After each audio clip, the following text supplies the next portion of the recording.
Hello. So today I felt like making a video about karma. I was talking to one of my subscribers and they were curious about karma. So sorry, I'm a little bit short of breath. I just exercised and now came to record this video right after. So 1 second.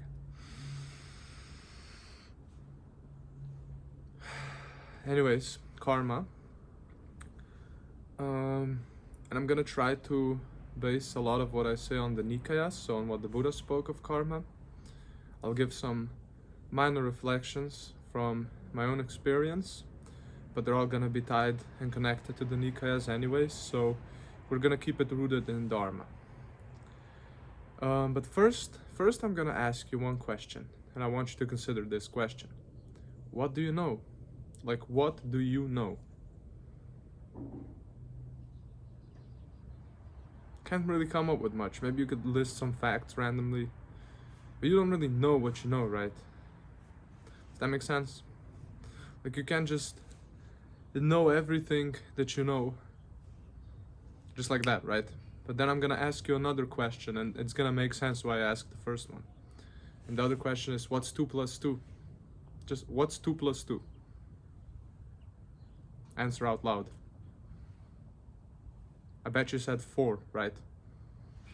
So how come when I asked you what do you know, you couldn't think of that you know what 2 plus 2 is, right? Even though you do. And why did I ask you what's 2 plus 2 and I knew you were gonna say or think 4? Did you really think that thought then? So what I'm trying to say and how this ties into karma is, the only reason you answered 4 is because of prior causes, which are you learned math, and I assumed since humans we share a culture and it's become pretty worldwide, or at least in the developed world. I just assumed that most people watching this have learned basic math and can answer 4, right? But see, the funny part is learning math is a past condition, and when I put forward another condition, a mathematical question, because of that past condition, something arose, a thought, 4, right?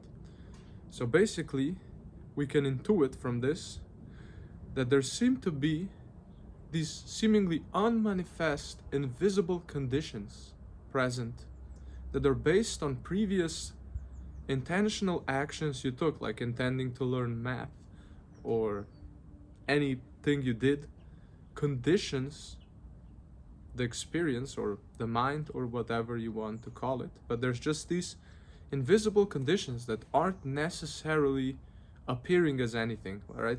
Your condition of knowing math is invisible, unmanifest, until another condition of math being required arises, like me asking a simple mathematical question like what is 2 plus 2? And then those conditions become manifest, such as a thought, 4. So what I'm trying to say is there's a bunch of these seemingly untouchable, invisible conditions that are the product of your past intentional actions that manifest according to other conditions. So when 2 conditions come together and they align, something manifests, like a thought, right?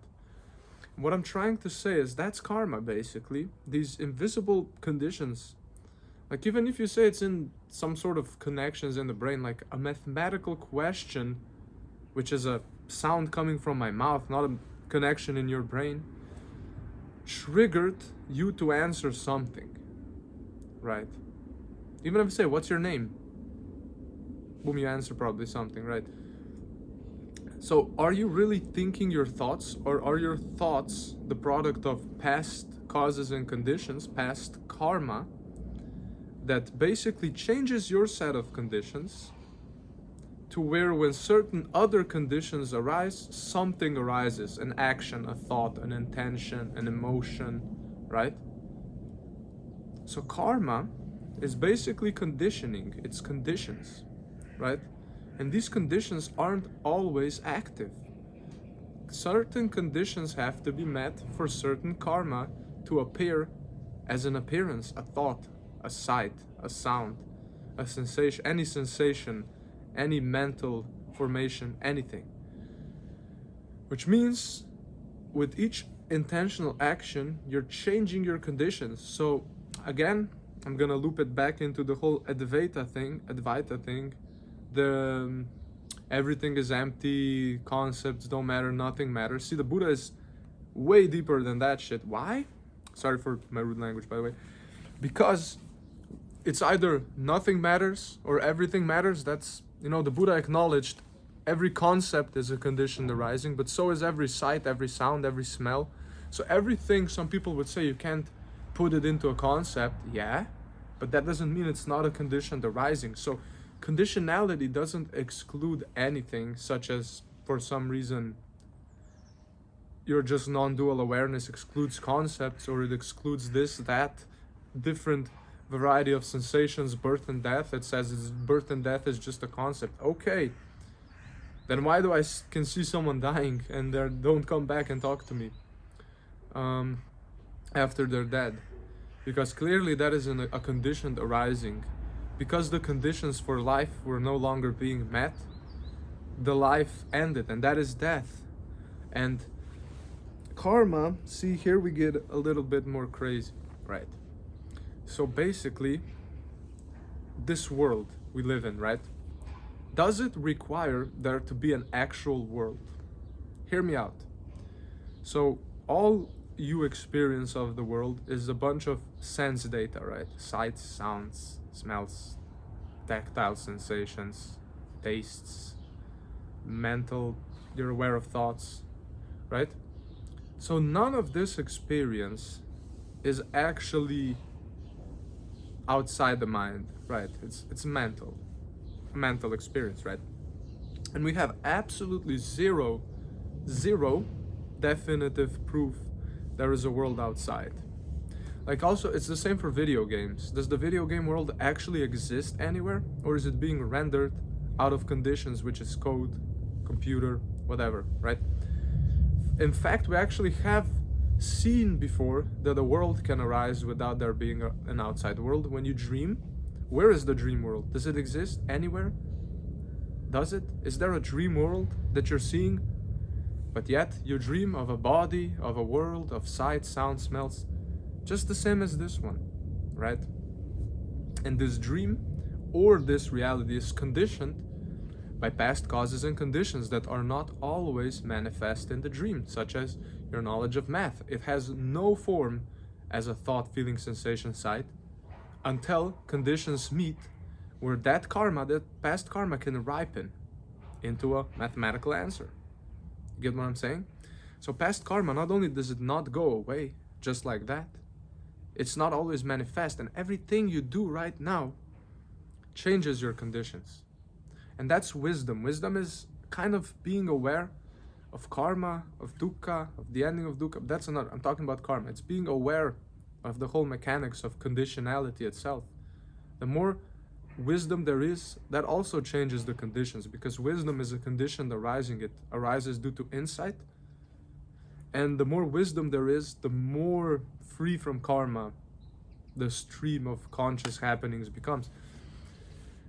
And here we get to the interesting part. Since we have directly witnessed, all of us, I'm sure, have had dreams that there doesn't need to be a world for a world to arise, right? And we have never proven a world. In fact, it doesn't even make sense. What would my eyes see? Like, sights are directly dependent on eyes. But if there's no, what is the light bouncing off of? That's just a mechanic of the dream. And if it's all mental, right? Then we can, and dreams don't, like, in the dreams you have another body. Technically, we haven't seen that the body itself that you have is a requirement for a rising of consciousness. The body, in fact, the body you have is the thing is the condition tying you to this set of conditions we call the world. So why do we all live in the same world, seemingly? Because we share conditions. We share certain conditions, like a human body, right? That interacts with the human world. And then the world appears, a human world. So we have a shared dream. That doesn't mean there's not other dreams, other realities, other higher and lower realms, right?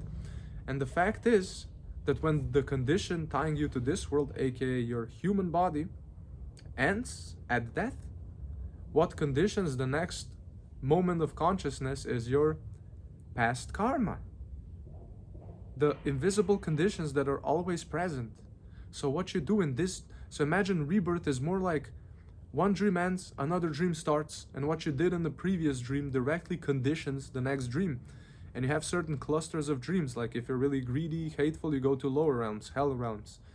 If you're really, wholesome, have good karma, you go to higher realms, right? Both impermanent, both still dukkha, but I'm just illustrating. So directly your actions in the dream influence the next dream, the next incarnation, right?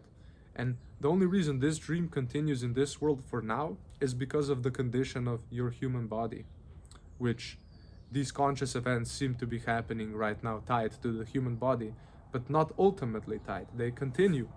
Conditions don't just disappear with the death of the body. Clearly, math is not tied to a body. Well, that's not so clear. I'm not gonna say clearly, but there's clearly invisible conditions that are not manifest, right? So bad karma leads to bad consequences. And like you're saying, good or bad is relative. I'm gonna tell you basically how to perfect morality. See, and that's a bold claim, but I'm sure you'll understand once I finish this. So if your morality is based on an ideology, on a view, right, on a thought is fabricated because it's conditioned, right? It's based on a conditioned thought pattern, so it's not real. Your morality is based on a view, is based on a view of good or bad, is based on a perception of good and bad, right? So your view, if your morality is based on a view, then it's an ideology, and that's dangerous. That's not morality.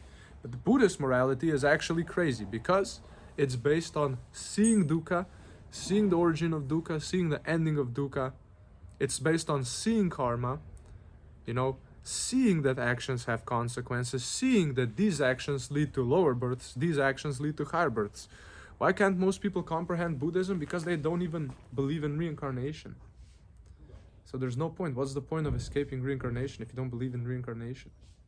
But here I was trying to, so I'm now, it's not always smart as someone teaching the Dhamma or someone trying to get people to see the danger to start with the Four Noble Truths or anything deep like that. It's good to start with establishing right view, and that is seeing karma, seeing that good actions have good consequences, aka good rebirths, and generally good. I know this one guy who was a really shady guy. In middle school, he was the biggest bully. Now he's really doing substance abuse, and he owes a lot of people money, and I've heard time and time again how he gets beaten up, and I genuinely feel bad for him. I know it's the consequence of his actions. I know he's done a lot of harm, and that harm directly led to him hanging out in circles and angering the wrong people, where he's constantly in a state of running away from people because they're just beating him up. It's really sad. You can, and in your own life, just notice, I've been doing this for so long, and now it's hard to not do it because it became a pattern. You keep conditioning it deeper. Drop by drop is the water pot filled, said the Buddha.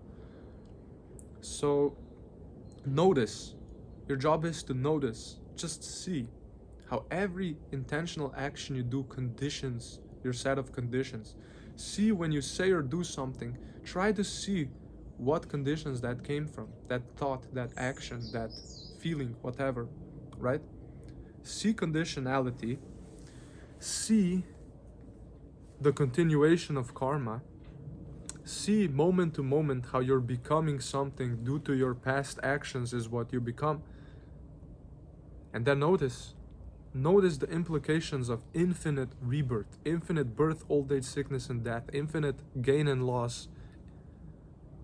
The Buddhist hells, have you seen them? Have you read about them? There's billions of years of torture because of divisive speech, hate, delusion, greed. Your small actions, the Buddha even said, a small action Delighting in a small bad deed could be enough to send you to a lower realm. That's why Neo Advaita is dangerous. There's nothing to do. You're already free. And then people keep piling on bad karma and boom, now they're suffering. They're directly suffering because of their actions. So it does matter what you do. Not in a sense of ego, but directly the destination for you and others. So as long as you're not practicing Buddhism, at least keep your karma in check. Like even if you're not practicing the path, keep your karma in check, because that is your lifeline. That is everything that happens to you is because of your karma. Invisible conditions from past causes and conditions. Okay? That's it. Thanks for watching. See you in another video.